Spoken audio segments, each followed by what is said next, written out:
he was very nice to me. He was very kind to me. Okay producer గారు చెప్పండి sir. ప్రమోషన్స్కి hero support చేయట్లేదు అనేసి వినిపిస్తుంది, అది ఎంతవరకు వాస్తవం ఏంటి? సుధీర్ ఈరోజు కూడా రాలేదు. అదే నాకు ఏంటంటే సుధీర్ గారు చాలా రెస్పాన్సిబుల్ పర్సన్ అనే నేను సినిమా బేసిక్లీ ఆయన హీరోలాగా ఒప్పుకున్నది. ఎందుకంటే ఆయన చాలా కింది నుంచి పైకి వచ్చాడు. ఆయనకి ఎప్పుడు పెట్టలేని బడ్జెట్ పెడుతున్నాము కాబట్టి హీల్ డూ జస్టిఫికేషన్ అనుకొని సెలెక్ట్ చేశాము. ఆయన మంచి ఫ్యామిలీ నుంచి కూడా వాళ్ళ పేరెంట్స్ మంచి వాళ్ళు, అప్గ్రేవింగ్ మంచిది. సో నేను I'm believing that he'll come. ఎందుకంటే మేము ఎక్కువ రోజులు వెయిట్ చేయలేదు. చాలా రోజులు ఇప్పుడు సినిమాని ఆపి దాన్ని కరెక్ట్ చేసుకొని ఫినిష్ చేయడానికి మాకు టైం పట్టింది. అందులో మళ్ళీ ఇప్పుడు ఛాంబర్లో ఇష్యూ ఉంది. ఆ ఛాంబర్లో వాళ్ళు డిసిషన్ తీసుకునే వరకు నేను ఎక్కువ డిస్క్లోజ్ చేయలేను. So we are waiting for the chamber to take decision. Once it's come వచ్చేస్తారు ఆయనకి. ఎందుకంటే ఆ డైరెక్టర్ ఆ టీంతో కొంచెం ఉంటే ఎట్లయినా కొంచెం తీసుకొని డిసిషన్ ఆయనకు కూడా టైం పడుతుంది కాబట్టి we are waiting. We don't have anything against him. Only ఒక పర్సన్ మంచి చేయలేదు, ఆయన మంచి రెస్పాన్సిబుల్ కాదు, బిహేవియర్ బ్యాడ్ ఉండే చాలా. ఇప్పుడు ఈమె ట్వీట్లోనే మీరు చూడండి, ఆయన తీసేశాక 1 year బ్యాక్ తీసేశాక ఆయన సీన్లు లీక్ చేశాడు నెట్లో. ఏ సినిమా సీన్లు ఏ డైరెక్టర్ అయినా చేస్తాడు, అలా సీన్లు లీక్ చేస్తే ఛాంబర్కి వెళ్తే ఛాంబర్ ఆయన మీద పోలీస్ కంప్లైంట్ ఇవ్వమని ఇచ్చాం. ఫైల్ అయినాక ఈ రోజు కాక చెప్పలేను మీకు, పోలీస్ కంప్లైంట్ ఫైల్ అయింది, కోర్టుకి ఆయన పంపించారని ఇప్పటిదాకా చెప్పలేదు. ఎందుకంటే అది సుధీర్ గారి లైఫ్కి ఎఫెక్ట్ అవుతుంది, ఒక మూవీకి ఎఫెక్ట్ అవుతుంది, ఇంతమంది కష్టాలు ఎఫెక్ట్ అవుతుంది నేను చెప్పలేదు. ఇప్పుడు నేను చెప్తున్నాను ఎందుకంటే ఎక్కువ రోజులు మనం దాచలేం. అలాంటివి ఆయన ఒక 1 year కంప్లైంట్ ఇచ్చి మనం అది చేసినా 1 year నుంచి సినిమా ఏ విషయంలోనే ట్రోల్ చేస్తున్నారు మీరు చూడండి.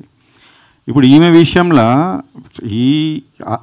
ఆ మాట అనడము నేను కూడా అసలు చూసే లోపలే ఆమె రియాక్ట్ అయిపోయింది. ఎందుకంటే she's like that, she's very straight.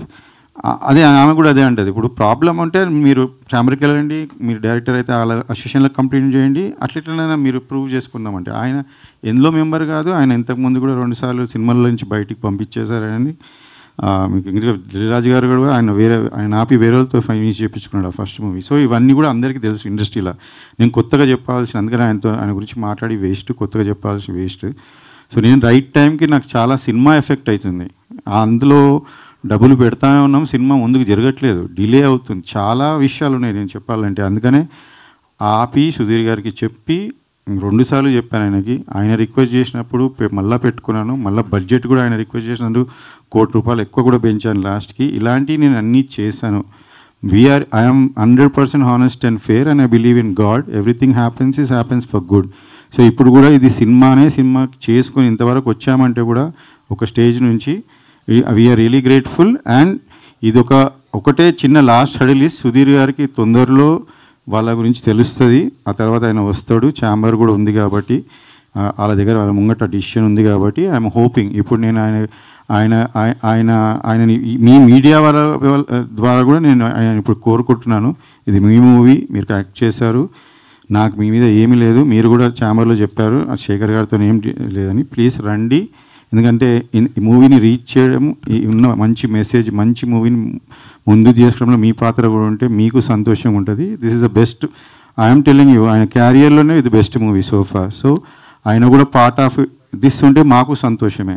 So I'm hoping that heal consider and he will come soon. Okay, మనకి ఇంకా ముందు ఈవెంట్లు ఉన్నాయి, వస్తారని ఆశిస్తున్నాను. ఓకే, ఇప్పుడు టీజర్ కూడా చూసాము, కాకపోతే టీజర్లో సుధీర్ ఇది జనరల్ వాయిసే ఉంది, అంత అండ్ డబ్బింగ్ ఏం చెప్పలేదా? జనరల్ వాయిస్ మాకు సినిమా మొత్తం మూవీ కొంచెం అడ్వాన్స్ టెక్నాలజీ వాడామండి. అంటే నా ఫ్రెండ్ ఇందులో మీరు ఆ టర్మే కొత్తది అనుకుంటా, సౌండ్ డిజైనర్ అయితే జర్మనీ నుంచి చూసి ఈ మూవీ స్టార్ట్ చేసే ముందు వచ్చి జర్మనీ నుంచి ఒక హాట్స్టార్లో ఒక సిరీస్ చేశాడు. తర్వాత వచ్చి నేను ఇట్లా చేశాను, నీకు డబ్బింగ్ ఇవన్నీ ఖర్చులు తగ్గుతాయంటే నాకు తెలియదు అప్పుడు, ఎందుకంటే మనం జనరల్గా బయట చేయిస్తాం. తర్వాత అట్లానే ఆయన ఇప్పుడే కాదు, మేము స్టార్టింగ్ సాంగ్స్కి ముందే మేము చూసుకుంటున్నప్పుడు సినిమా కూడా అంతా ఆయన క్లీన్ చేసి ఆయన కొత్త టెక్నాలజీ వాడి ఆయన పర్సన్స్ని పెట్టి చేంజ్ చేయాలి. సో జనరల్లీ మనకి అంత అవసరం ఉండదు డబ్బింగ్, కొంచెం న్యాచురల్గా ఉన్న చోట్ల న్యాచురల్గా పెట్టాము.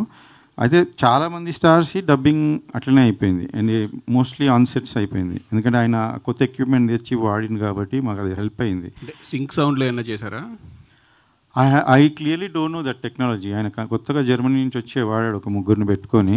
ఈ విల్ నెక్స్ట్ ఈవెంట్కి ఆయన కూడా వస్తాడు, రాహుల్, ఆయన పేరు Rahul Alam. He's working for very big project. నేనే ఫస్ట్ సినిమాలో ఇంట్రడ్యూస్ చేయడం నేనే. So he work for me free. ఆయన ఆ టెక్నాలజీ అడగండి మీరు. ఓకే శేఖర్ గారు, నాకు 2 క్వశ్చన్లు అండి. అంటే కథ మీరు ఫస్ట్ నుంచి ఉన్నారా? కథ డైరెక్టర్ చెప్పినప్పుడు మీరు అంటే కథ మీద ఇంట్రెస్ట్ తోటి సినిమా స్టార్ట్ చేశారా, లేకపోతే సుధీర్ కోసం చేశారా? లేదండి, ఇది ఏమైందంటే నాకు ఒక ప్రొడ్యూసర్ డబ్బులు ఇచ్చేది ఉంటే ఆయన ఆఫీస్కి వెళ్తే ఆయన నాకు అన్న ఒక లైన్ ఉంది మంచి కథ, ఇది ఒకసారి వినండి అన్న, ఎట్లాగన్నా వచ్చారు కదా అంటే సరే అని విన్నా అంటే ఒక లైన్ చెప్తారు కదా ఫస్ట్ 5-10 minutes ఇలా ఇలా ఉంటుంది అని. దాని పరంగా బాగానే ఉంది. ఇక హీరోస్ ఎవరు ఏంది అనుకుంటున్నారంటే ఈయన రైటరు, ఆయన అంటే ఆయనను చూశాను ఫస్ట్. ఆయన నరేష్ అనగానే నేను డెఫినెట్గా ఈయనకు ఫస్ట్ మూవీ ప్రాబ్లం అయింది అది లేదన్నా, ఆయన కథ తీసుకొని మనం వేరే డైరెక్టర్తో చేద్దాం అన్నాడు. సరేనా, వేరే డైరెక్టర్ ఓకే అనుకొని మేము కూడా ఏమన్నా సరే లైన్ ఇది సో ఎట్లా ఇది మీరు చెప్పింది కదా ఫస్ట్ హాఫ్ సెకండ్ హాఫ్ అంటే సార్ నేను ఒక 45 ఏమంటారు దాన్ని మినిట్స్ అంతనే రాశాను, ఇంకా మిగతాది మీరు రైటర్స్ని ఇస్తే నేను కూర్చొని డెవలప్ చేసి ఇస్తాను ఒక 20 daysలో అన్నారు. అంటే సరే నేను ఆలోచించి చెప్తా 2 days తర్వాత. మరి హీరో అనుకుంటున్నారు అది ఇది అని అంటే డైరెక్టర్ని వేరే వాళ్ళని కల్పించారు. ఆ డైరెక్టర్స్ కూడా కొత్తోళ్ళు.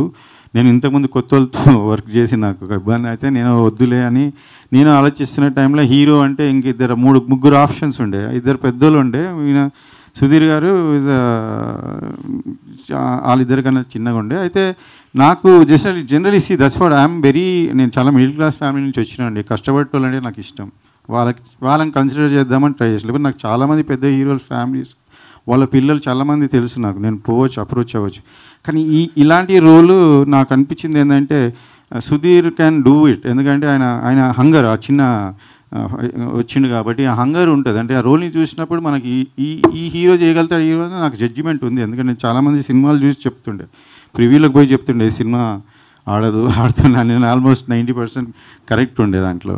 సో నేను అట్లా సుధీర్ గారు అనగానే నేను ఓకే అన్న, ఆయనకి ఇది స్టోరీ నచ్చిందని ఆయన కూడా ఇంట్రెస్ట్ ఉండే ఓకే అని. ఇంకా అప్పుడు మీరు చెప్తూ 40% స్టోరీ ఉంది, 40% స్టోరీ తోటి మేము ఓకే చేసాం అంటున్నారు. అంటే సుధీర్ కూడా హీరోగా వచ్చినప్పుడు కూడా అంతే లైనే సార్, లైనే సుధీర్ కూడా లైనే ఫుల్ ఫ్లెజ్ లేదు ఫుల్ స్క్రిప్ట్ లేదు, అది ఒక స్కామ్ అయింది సార్, నాతో స్కామ్ అయింది. అది ఏమైందంటే సుధీర్ యాక్చువల్లీ ఆ ప్రొడ్యూసర్స్కి డేట్స్ ఇచ్చాడంట. అది ఈ ప్రొడ్యూసర్కి ఎన్ని సినిమాలు చెప్పినా ఆయన నచ్చలేదంట. ఈ పర్సన్స్ స్క్రిప్ట్ చెప్పంగా ఆయన నచ్చిండంట. అప్పుడు నా డబ్బులు ఇస్తాను నాకు ఆఫీస్ పిలిచి నాకు ఈ స్టోరీ చూపించారు. ఇది ఆయన్ని ఒప్పుకున్నాడు, చెప్పిన నరేష్ ఒప్పుకున్నాడు, ఇది నేను డెవలప్ లేదన్న. తర్వాత నాకు ఎప్పుడు చెప్పారంటే రాసుకుంటా సుధీర్ రైటర్ కూడా ఉండే, మా రైటర్ నేను ఇద్దరిని పెట్టా, అందరు రాసే టైంలో చెప్పిన ఎందుకు ఇంత స్క్రిప్ట్ ఎందుకు లేదు అంటే అన్న అది